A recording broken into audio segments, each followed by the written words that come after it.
A síndrome de Asperger tem sido enquadrada dentro das perturbações do espectro do autismo, partilhando com estas perturbações características que são essenciais, nomeadamente as dificuldades na interação social, as dificuldades na comunicação e comportamentos e interesses que são restritivos e repetitivos, sendo distinguida das restantes, assim, de uma forma muito grosseira, porque não vou entrar em pormenor, pela gravidade e, portanto, fazendo parte, digamos, da parte final do espectro, isto é, de uma menor gravidade, e distinguindo-se não só, portanto, por esta gravidade, mas porque há um desenvolvimento relativamente normal da inteligência e da linguagem. Com a nova classificação internacional das perturbações mentais, com o DSM-5, a síndrome de Asperger deixa de ser especificada nas perturbações do espectro. De facto, o DSM-5 reconhece explicitamente esta noção do espectro, mas não especifica categorias, digamos assim, dentro do espectro do autismo, como acontecia no DSM-4. Com esta mudança, deixando de estar a síndrome de Asperger, ao qual me tenho dedicado tanto tempo e acompanho tantas crianças com esta perturbação, obviamente que do ponto de vista clínico e da minha experiência clínica, nos parece, quem trabalha com esta perturbação, que a síndrome de Asperger assume uma configuração de características que é específica, mesmo dentro do espectro do autismo. Sendo assim, deverá continuar a ser especificada como uma categoria, digamos que com alguma configuração que é específica. Para além, portanto, esta nova noção, aliás, do DSM-5, acrescenta um especificador, né, de gravidade que tenta captar desta forma a noção do espectro, principalmente pela gravidade ao longo deste contínuo, mas, de facto, aquilo que nós sabemos e reconhecemos pela clínica é que esta gravidade, ou esta escala de gravidade, não capta ou não traduz aquilo que já muito se falou hoje, que é a reconhecida e acentuada heterogeneidade dentro do espectro do autismo e que há pouco, de facto, se falou. Assim, deste modo, portanto, com esta nova classificação, não estamos a captar esta variabilidade que encontramos dentro do espectro do autismo e parece efetivamente que muito menos se capta esta variabilidade na síndrome de Asperger. Variabilidade que se verifica, portanto, na manifestação das características, no comportamento e na combinação destes comportamentos, das manifestações, também nos perfis cognitivos, portanto, nas capacidades cognitivas e nas dificuldades e até nos mecanismos biológicos. Portanto, não consegue, de facto, abraçar esta heterogeneidade que nós verificamos nas perturbações do espectro do autismo e, em particular, também na síndrome de Asperger. Assim, de facto, eu proponho que, para além de olharmos para a síndrome de Asperger neste contínuo de gravidade, possamos também olhar, e tendo em conta esta variabilidade, num outro eixo, que é um eixo da qualidade das manifestações clínicas. Qualidade esta que no PIN, nos tem trazido uma imagem. A imagem, de facto, podemos dizer, uma constelação de estrelas ou de pontos que, associados, configuram um determinado padrão de características em que podemos dizer que alguns pontos brilham mais do que outros. Interessa-nos perceber como é que eles brilham, ou seja, alguns com uma maior intensidade do que outros, com uma maior gravidade do que outros, e, de facto, organizando-se de uma determinada maneira que importa perceber. Olhando em detalhe, digamos, para estes pontinhos que se juntam e, portanto, que são as várias dificuldades ou as várias áreas em que surgem as alterações no comportamento, eu configurei aqui este conjunto também, então, de pontos que ilustram algumas das dificuldades ou das áreas, os domínios comportamentais onde surgem alterações na síndrome de Asperger. E aqui incluí não só aquilo que são as alterações essenciais, como as dificuldades na interação social, como os rituais ou comportamentos repetitivos, ou os interesses invulgares, obsessivos e restritivos, mas também outras características que, não sendo referidas habitualmente nos critérios de diagnóstico, na prática clínica claramente nos vamos apercebendo delas, tais como a tendência em alguns casos, ou para algumas crianças e alguns jovens, a tendência para o perfeccionismo, também, como falou a minha colega, a doutora Daniela, a dificuldade na regulação emocional,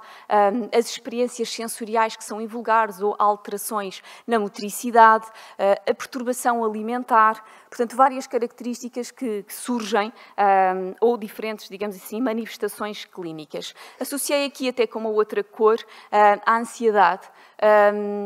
que está tão frequentemente associada à síndrome de Asperger. E quando penso se está associada, quase que de facto faz sempre parte do quadro clínico. Assim como os déficits nas funções executivas, também já estão bem falados pela doutora Ana Rodrigues, e o déficit de atenção. E aqui quase que nos deixa de facto a dúvida se esta é uma característica que está em comorbilidade, portanto, porque há uma outra perturbação associada, como a perturbação de hiperatividade ou déficit de atenção, ou se efetivamente faz parte também do quadro de características da síndrome de Asperger. Quase que invariavelmente esta dificuldade tem surgido e observamos, tanto nas crianças como nos jovens com síndrome de Asperger, várias manifestações clínicas que derivam do déficit nas funções executivas. Então, perante esta configuração, estes vários pontos que podem brilhar mais do que outros, de facto parece-nos que ao olharmos para além da superfície, isto é, daquilo que é o comportamento mais observável, daquilo que é o sintoma, há algumas ideias que vão surgindo através da clínica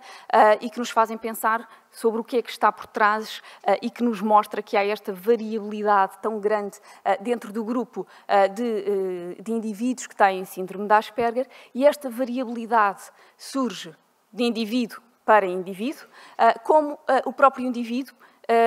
pode ir mudando, digamos assim, a manifestação das suas características ao longo do seu desenvolvimento. E é claro que aqui temos que ter em conta também quais são as exigências que vai vivendo, as experiências de vida e, portanto, o seu contexto e o ambiente em que vive. Como também há pouco se falava, muitas crianças relativamente à PHDA, mas acontece o mesmo na síndrome de Asperger, muitas crianças são sinalizadas por uma avaliação e, portanto, para um diagnóstico quando entram para a escola, porque este ambiente, de facto, leva a tornar evidentes as suas características, as suas dificuldades, pelas exigências escolares, pelas exigências sociais. Portanto, temos que ter em conta nesta manifestação o ambiente ou o contexto em que a criança vai estando e o seu desenvolvimento. Portanto, de facto, porque não temos uma criança estática, mas em desenvolvimento. Assim, olhando para além da superfície, vão surgindo algumas ideias e, de facto, na síndrome de Asperger podemos também verificar que há uma manifestação, ou as manifestações clínicas variam ao longo do espectro. Portanto, se temos um espectro mais alargado de perturbações do espectro do autismo, olhamos agora para o espectro da própria síndrome de Asperger e, por exemplo, o desajustamento social é uma das características observáveis que nos mostra esta possível variabilidade. E assim, tendo em conta não só, portanto, um eixo aqui de gravidade, em que podemos ter, de facto, crianças que apresentam dificuldades na interação com os outros e no relacionamento, algumas mais graves do que outras, ter também em conta a forma como este desajustamento social surge, como é que se manifesta. E assim, eu tenho pensado um pouco, e em conjunto com a doutora Lobo Antunes, também em formas como este desajustamento social tem surgido. E aqui, então, arriscaria dizer que, de facto, algumas crianças são mais hipossociais, isto é, que têm um perfil de interação com os outros muito mais inibido, que podem estar ou não motivados para interagir, há ou não motivação social, no entanto, eles são, de facto, mais inibidos, têm, portanto, uma grande dificuldade em interagir com os outros, em iniciar os contactos, esperam que seja o outro a iniciar e que, na maioria das vezes, estão mais isolados. Depois podemos ter, digamos que no extremo oposto, uma outra forma de desajustamento social que eu chamaria de hipersocial. Muitas vezes os pais nos dizem, mas ele é tão sociável. Pois é tão sociável, mas a qualidade da forma como interage é desajustada. Porque é tão sociável, porque fala com toda a gente, inicia conversas facilmente, mas com qualquer pessoa, sem ter em conta as características do outro, sem ter em conta o grau de conhecimento que tem com o outro, as distâncias sociais. E, portanto, de facto, é muito sociável, mas se olharmos atentamente, a qualidade está alterada. Depois, poderia pensar aqui noutras formas de interagir ou noutros estilos de interação, como aquele que é mais formal.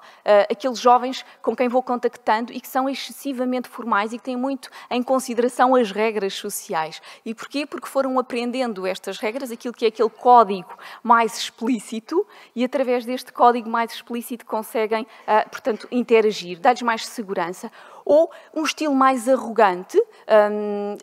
que chamo desta forma, como alguns jovens que adotam quase que um autoconceito compensatório das suas dificuldades e que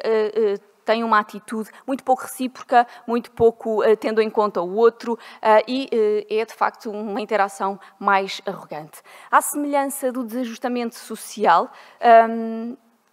também o processamento sensorial ou as respostas sensoriais invulgares são um bom exemplo desta variabilidade, não é? E como há pouco também se falava, de facto, o desafio do clínico é conseguir, perante uma determinada manifestação, um sintoma, tentar perceber o que está por detrás e qual é a variabilidade. Portanto, ou seja, nós temos na prática clínica este desafio de dentro do mesmo grupo, como a síndrome de Asperger, ter jovens ou crianças que são muito diferentes e que necessitam de respostas diferentes. O processamento sensorial varia também, por exemplo, desde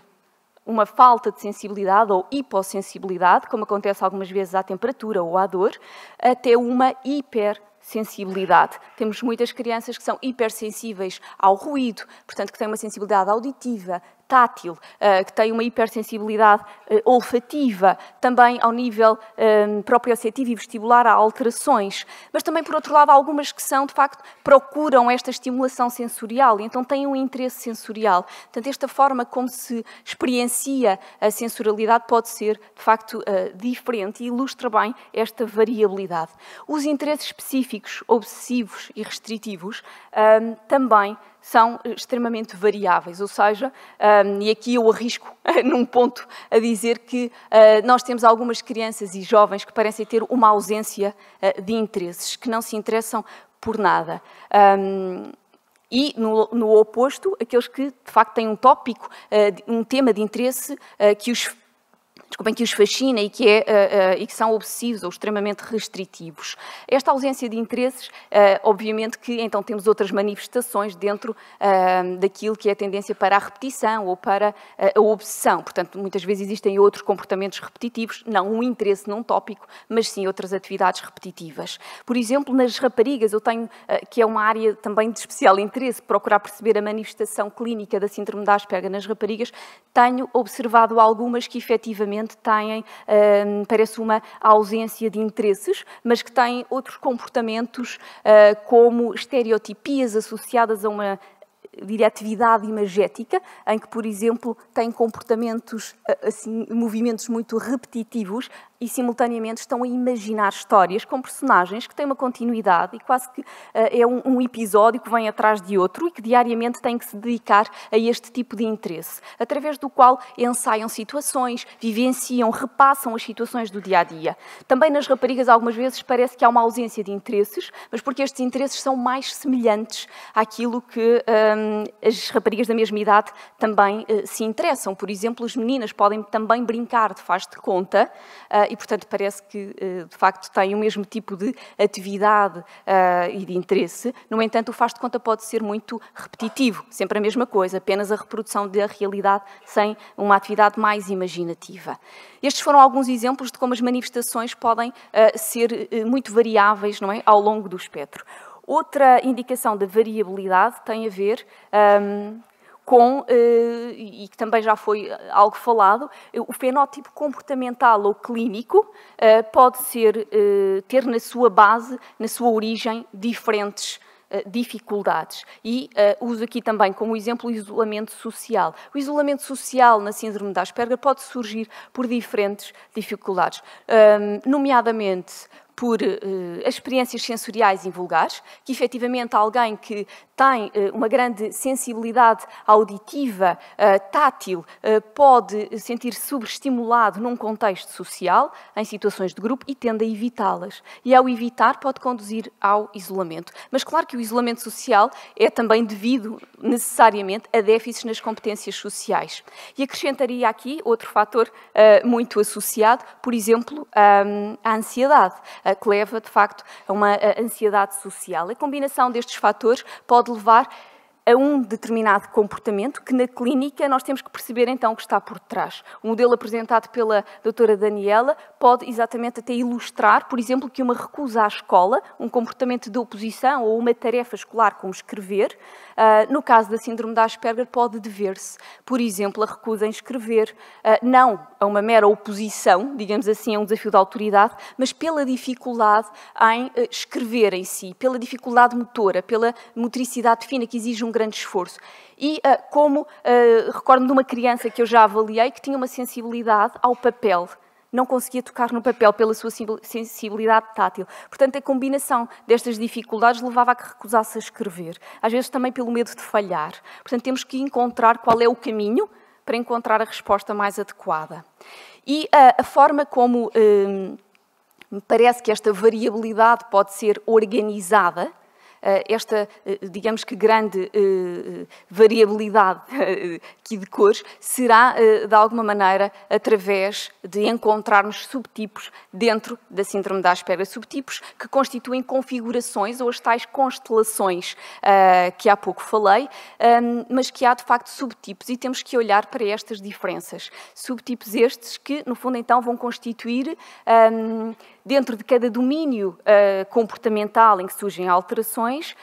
podem então surgir manifestações diferentes, não só pela gravidade, em que nós podemos classificar, digamos, de um ponto de vista qualitativo, a síndrome de Asperger como ligeira, moderada ou grave, mas então pela configuração que surge. Quais são os pontos que brilham? Como é que brilham? Como é que se relacionam? Não é? Qual é a manifestação? Por exemplo, como é que as alterações sensoriais estão a surgir? De que forma?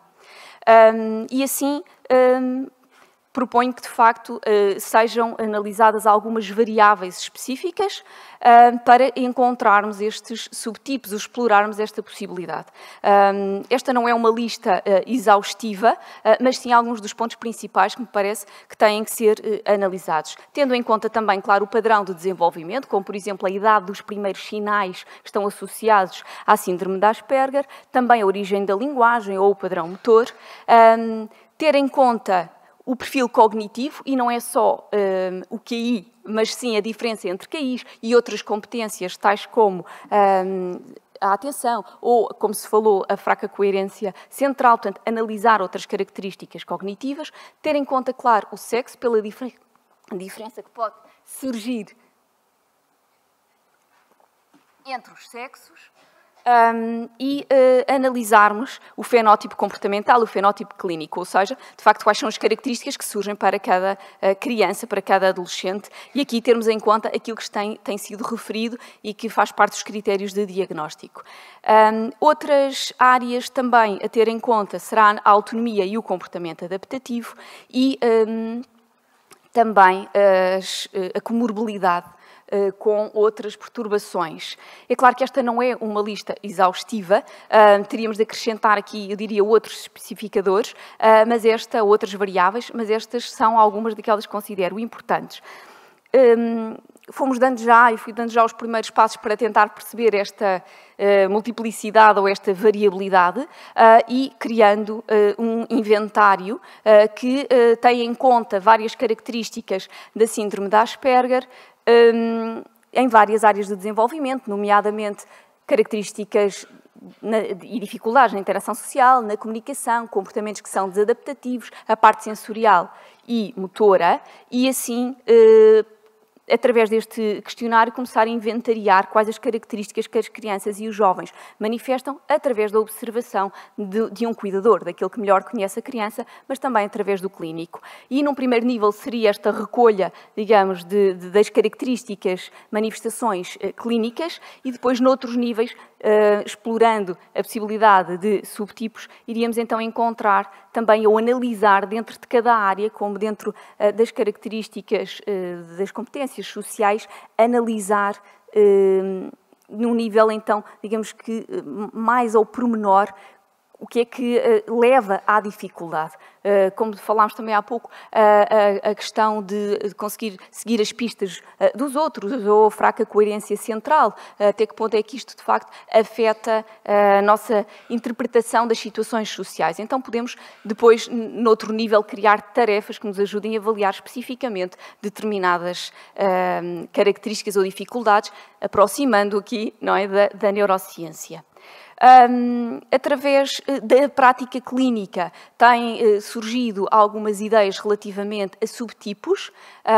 e, portanto, como é que estas características se relacionam.